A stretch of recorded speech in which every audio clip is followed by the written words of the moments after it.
हर्षवर्धन सपकाळ हे आता जेमतेम 1-1.5 वर्ष काँग्रेसचे अध्यक्ष झालेत आणि प्रधानमंत्री मोदी साहेब 13 वर्ष गुजरातचे मुख्यमंत्री होते, 12 वर्ष या देशाचे पंतप्रधान यशस्वी प्रधानमंत्री म्हणून त्यांनी काम केलं आणि या देशाला पुढे नेण्याचं काम केलं आहे, विकासाकडे नेण्याचं काम केलं आहे, आर्थिक महासत्तेकडे नेण्याचं काम केलं आहे, आत्मनिर्भर भारत बनवण्याचं काम केलं आहे.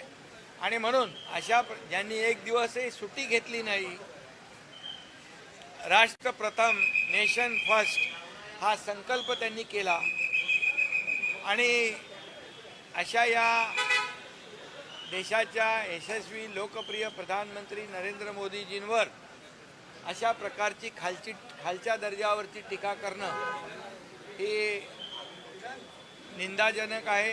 त्याचा मी निषेध करतो. आणि खरं म्हणजे ज्यांनी आरोप केलाय, ज्यांच्यावर आरोप केला, प्रधानमंत्री नरेंद्र मोदीजी हे खरे धुरंधर आहेत, देशाचे धुरंधर आहेत, विकासाचे धुरंधर आहेत.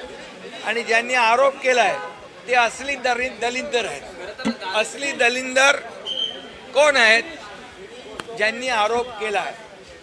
हा सूर्यावर थुंकण्याचा प्रकार आहे. का राजा भोज और का गंगू तेली असा प्रकार आहे.